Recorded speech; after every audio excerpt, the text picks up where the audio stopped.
Welcome back to our channel జీవనం 2.0. నేను మీ మాధురి.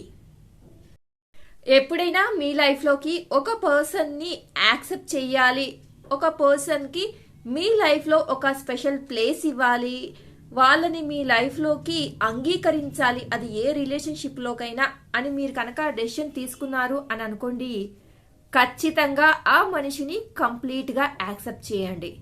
అంటే ఆ మనిషిలో ఉన్న మంచి క్వాలిటీస్ మాత్రమే నేను తీసుకుంటాను, ఆ మనిషిలో ఉన్న చెడు నాకు అవసరం లేదు అని అనుకుంటే అది ఖచ్చితంగా మీ స్వార్థం అవుతుంది. అసలు ఆ రిలేషన్షిప్కి వాల్యూనే ఉండదు. ఆ రిలేషన్షిప్ తాత్కాలికం మాత్రమే, ఎక్కువ రోజులు ఉండనే ఉండదు. ఎప్పుడు అయితే ఒక మనిషిని కంప్లీట్గా గుడ్ అండ్ బ్యాడ్ రెండు కలిపి మనం యాక్సెప్ట్ చేయడం మొదలు పెడతామో, యాక్సెప్ట్ చేస్తామో, యాజ్ ఇట్ ఈజ్గా ఆ పర్సన్ వ్యక్తిత్వం ఏంటో యాజ్ ఇట్ ఈజ్గా అలాగే మనం వాళ్ళని తీసుకుంటామో, మనల్ని వాళ్ళు అలాగే యాక్సెప్ట్ చేస్తారో ఆ రిలేషన్షిప్ లైఫ్ లాంగ్ మ్యాక్సిమం కొనసాగుతుంది అనమాట. ఇంకా వేరే వేరే సందర్భాలు ఏమీ రాకుండా ఉంటే ఖచ్చితంగా అండర్స్టాండింగ్ అనేది ఆ రిలేషన్షిప్లో బాగా ఉంటుంది అనమాట. ఎందుకు అంటే ఎప్పుడైతే మీరు మంచికి ఓకే చెప్పి చెడుకి వద్దు అని అనుకున్నారో అవి రెండూ కూడా ఆ మనిషిలోనే ఉన్నప్పుడు ఎలా జరుగుతుంది చెప్పండి?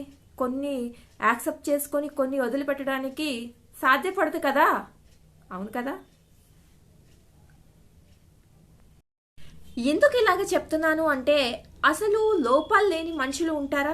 నీలో కూడా ఖచ్చితంగా లోపం ఉండే ఉంటుంది కదా. కొందరికి కోపం ఎక్కువగా ఉంటుంది, కొందరికి బ్యాడ్ హ్యాబిట్స్ ఉంటాయి. అలా అని చెప్పేసి కంప్లీట్గా బ్యాడ్ హ్యాబిట్స్ ఉన్న మనిషిని తీసుకొని వచ్చి మొత్తానికి యాక్సెప్ట్ చేయండి అంటే అసలు స్టార్టింగ్లోనే తెలిసిపోతుంది ఆ రిలేషన్షిప్ స్ట్రాంగ్గానే ఉండదు, అసలు నిలవదు అని చెప్పేసి. అలా ఎలాగా అని మీరు అనుకోవచ్చు.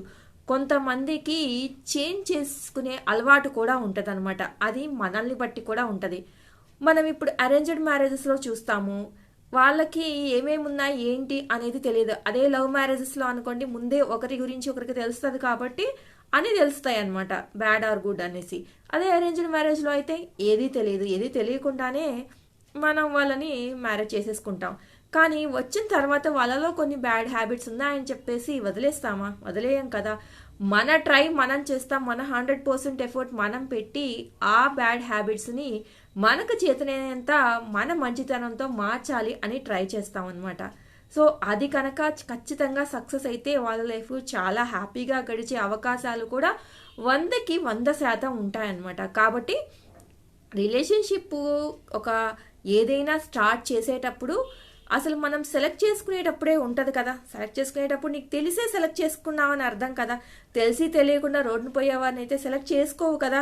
సెలెక్ట్ చేసుకున్నా కాబట్టి నేను చెప్పేది ఏంటి అంటే మనము తెలిసే ఒక పర్సన్ని సెలెక్ట్ చేసుకున్నప్పుడు వాళ్ళ గుడ్ అండ్ బ్యాడ్ అన్నిటినీ యాక్సెప్ట్ చేయాలి. అలా చేయిస్తాను అని నీ మీద నీకు నమ్మకం ఉంటే, మార్చుకోగలుగుతాను అని నీ మీద నమ్మకం ఉంటేనే నువ్వు ఆ రిలేషన్షిప్ని స్టార్ట్ చెయ్యి. లేదు అంటే కొంచెం కఠినంగా ఉన్నా కానీ మొదట్లోనే ఆపేసేయి, తప్పేమీ లేదు.